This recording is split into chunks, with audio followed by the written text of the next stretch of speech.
எல்லாருக்கும் வணக்கம். நான் அர்ச்சனா தாமரைக்கனி. என்னோட டாட்டர் ஏடிசி நமிகா அவங்க வேர்ல்ட் ரெக்கார்ட் பண்ணியிருந்தாங்க. அதோட வீடியோ நான் உங்களுக்கு லிங்க்ல அனுப்பியிருக்கேன். இப்போ அவங்க எப்படி நான் ட்ரெயின் பண்ணுன்றதை தான் இப்போ சொல்ல போகிறேன். ஃபஸ்ட்டு ஒரு 1 to 6 months இருக்குது இல்லைங்களா. 5th மந்த்துக்கு அப்புறம் அவங்க எல்லா ஆப்ஜெக்ட்ஸையும் பார்க்க ஆரம்பிப்பாங்க, தொட்டு பார்ப்பாங்க. அவங்க எல்லாத்தையுமே பார்த்து ஐடென்டிஃபை பண்ண ஆரம்பிப்பாங்க கொஞ்சம் கொஞ்சமாக. அந்த டைமில் வந்து நம்ம ஃப்ளாஷ் கார்ட்ஸ் ஃபஸ்ட்டு நம்ம இன்ட்ரடியூஸ் பண்ணலாம். ஃப்ளாஷ் கார்ட்ஸ் இன்ட்ரடியூஸ் பண்ணுறது வந்து லேமினேட்டட் கார்ட்ஸாக இருந்தால் இன்னும் நல்லது. ஏன்னா அந்த சார்ட்டில் வர மாதிரி இருக்கிற கார்ட்ஸ் இருந்தால் அது வந்து குழந்தைங்க வாயில் வைக்கும் போது அந்த மாதிரி பண்ணும்போது அது இதுவாயிடும், ஊறிடும், அந்த மாதிரி சொல்லுவாங்க. அதனால் நம்ம லேமினேட்டட் கார்ட்ஸாக இருந்தால் அது எதுவும் ஆகாது, குழந்தைங்களுக்கும் எதுவும் ஆகாது, கார்ட்ஸும் சீக்கிரமாக டேமேஜ் ஆகாமல் இருக்கும்.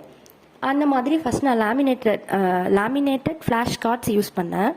அதுலேயே வந்து 2-in-1 பர்பஸ் மாதிரி கார்ட்ஸ் இருக்குது. ஒரு பக்கம் ஷேப்ஸ் இருக்கும், ஒரு பக்கம் லெட்டர்ஸ் இருக்கும், அதே மாதிரி ஒரு பக்கம் அனிமல்ஸ் இருக்கும், பேர்ட்ஸ் இருக்கும். அந்த மாதிரி டிஃப்ரெண்ட் வெரைட்டியில் அரௌண்ட் 30 டாபிக்ஸில் நான் வந்து ஒரு 70 to 80 கார்ட்ஸ் வாங்கினேன். அந்த கார்ட்ஸை தான் நான் ஃபஸ்ட்டு இன்ட்ரடியூஸ் பண்ணேன். அது எல்லாமே பாப்பா வந்து சீக்கிரம் லேர்ன் பண்ணிட்டாங்க. ஸோ அதுக்கப்புறம் நான் என்ன பண்ணேன்னா சார்ட்ஸ் வாங்கினேன். நான் சார்ட்ஸ் வாங்கினதில் ஒரு மிஸ்டேக் பண்ணிட்டேன். சார்ட் வாங்கும்போது நான் நார்மல் சார்ட்டாக வாங்கிட்டேன். ஃபஸ்ட்டு வாங்கும்போது அது என்ன பண்ணாங்கன்னா பாப்பா ஒரு 2 டைம் அதில் விழுந்து பெறலும்போது அது படிக்கிறதுக்காக அவங்க ட்ரை பண்ணும்போது அது தொடும்போது அது வந்து கிழிஞ்சிடுச்சு.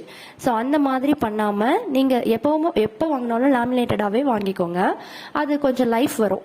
லேமினேட்டட் கூட சீக்கிரமாக கிழிச்சிருவாங்க குழந்தைங்க, இருந்தாலும் அது கொஞ்சம் லைஃப் வரும். அந்த பழைய சார்ட்ஸை விட இது கொஞ்சம் லைஃப் வரும். ஸோ ஃப்ளாஷ் கார்ட்ஸ் இன்ட்ரடியூஸ் பண்ணலாம், சார்ட்ஸ் இன்ட்ரடியூஸ் பண்ணலாம். அப்புறம் ஆப்ஜெக்ட்ஸ், அதாவது மிசலினியஸ் ஆப்ஜெக்ட்ஸ் இருக்குல்ல, நம்ம வீட்டில் இருக்கிறது, ஹோம் அப்ளையன்சஸ், ஜுவல்லரி செட்ஸ், நம்ம நார்மலாக வீட்டில் யூஸ் பண்ணுற எல்லா ஆப்ஜெக்ட்ஸுமே இதுதான் அப்படின்னு நம்ம சொல்லி கொடுக்கலாம். அப்படி சொல்லி கொடுக்கும்போது அவங்களுக்கு அதை தொட்டும் பார்ப்பாங்க, ஈஸியாக புரிஞ்சுப்பாங்க. அதுக்கப்புறம் எமோஷன்ஸ் சொல்லி கொடுக்கலாம். அதுக்கப்புறம் ஷேப்ஸ் சொல்லலாம், குட் ஹேபிட்ஸ் சொல்லி தரலாம், பாடி பார்ட்ஸ் சொல்லி கொடுக்கலாம். பாடி பார்ட்ஸ் வந்து இனிமேல் அவங்களுக்கு நல்லாவே புரியும். ஏன் பாடி பார்ட்ஸ் ஈஸியாக புரியும்னா குழந்தைங்க வந்து நம்ம வாயில் கை வச்சு பார்ப்பாங்க, கை காலை தடவி பார்ப்பாங்க, என்ன நம்ம பாடியில் என்ன இருக்குன்னு சொல்லிட்டு அவங்களுக்கே தெரியும். அதை வந்து அவங்க ட்ரை பண்ணுவாங்க. ஸோ அந்த மாதிரி இருக்கும்போது இது கை, இது வந்து ஹேர், இது வந்து நெக், அந்த மாதிரி நம்ம சொல்லி கொடுக்கும்போது அவங்க நல்லா புரிஞ்சுப்பாங்க. இப்படி கார்ட்ஸ் யூஸ் பண்ணலாம், சார்ட்ஸ் யூஸ் பண்ணலாம், புக்ஸ் யூஸ் பண்ணலாம். புக்ஸில் வந்து all-in-one புக்ஸ்ன்னு நிறைய புக்ஸ் இருக்குது. அதில் வந்து நம்மளுக்கு தமிழ் வேர்ட்ஸ் இருக்கிற மாதிரி இருக்குது, இங்கிலீஷில் இருக்கும், ஹிந்தி கூட இருக்குது. நம்ம ஹிந்தி வந்து அவ்வளோ சீக்கிரம் பசங்க லேர்ன் பண்ண முடியாது, ஏன்னா என்ன எதுனே தெரியாமல் படிக்க முடியாது. நம்ம தமிழ் இங்கிலீஷ் வந்து கொஞ்சம் ட்ரை பண்ணலாம் குழந்தைங்களுக்கு. ஆனால் ஹிந்திலையும் இருக்குது, all-in-one புக்கில் அது எல்லாமே இருக்குது. அதே மாதிரி வந்து இந்த நேஷ்னல் சிம்பிள்ஸ், எம்பலம்ஸ் இதெல்லாம் இருக்குல்ல, அதில் கூட நம்ம சொல்லித்தரலாம். அந்த மாதிரி அவங்களுக்கு ஈஸியாக எதெல்லாம் இது பண்ண முடியுமோ அதெல்லாம் சொல்லித்தரலாம். இப்போ குட் ஹேபிட்ஸ்லாம் சொல்லித்தரலாம். ஃபேமிலி மெம்பர்ஸ் ஐடென்டிஃபிகேஷன்ஸ்னு ஒரு சார்ட் இருக்குது. அது வந்து எனக்கே வந்து அது புதுசாக இருந்துச்சு ஒன்று. அந்த மாதிரி ஃபேமிலி மெம்பர்ஸ் எக்ஸாக்டாக வந்து ஒரு கார்ட்டூன் இமேஜஸ் மாதிரி இருக்கும்.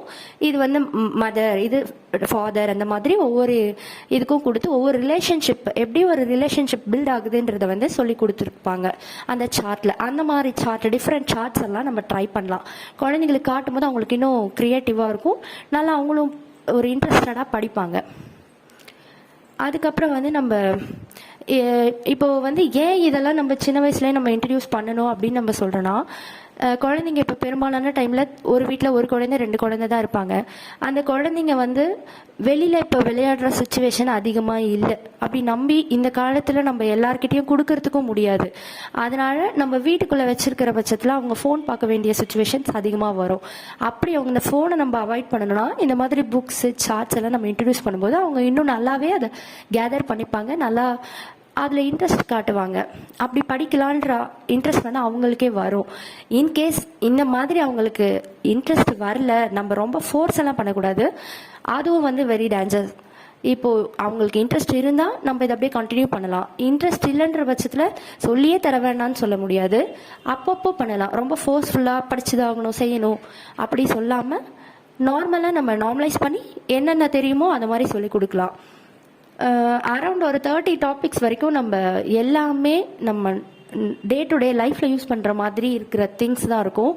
அதுக்கான சார்ட்ஸ், புக்ஸ் மட்டும் எதில் இருக்குதுன்னு பார்த்து நம்ம எடுத்துக்கிட்டு அதை யூஸ் பண்ணிக்கலாம். இப்படி பண்ணும்போது எல்லா குழந்தைங்களுக்கு வந்து ரொம்ப நல்லா பிடிக்கும். அது ஒரு டாய்ஸ் மாதிரி அவங்க யூஸ் பண்ணி படிக்க ஆரம்பிச்சிருவாங்க. இப்படி தான் நான் என்னோட பாப்பாவுக்கு ட்ரை பண்ணேன். நீங்களும் ட்ரை பண்ணி பாருங்கள். புதுசாக அதாவது நியூ மாம்ஸ் இருப்பாங்க, இப்போ தான் அந்த டோட்லர் ஸ்டேஜ்க்கு வந்திருப்பாங்க, அவங்கெல்லாம் இதை ட்ரை பண்ணலாம் கண்டிப்பாக. ட்ரை பண்ணி பாருங்கள்.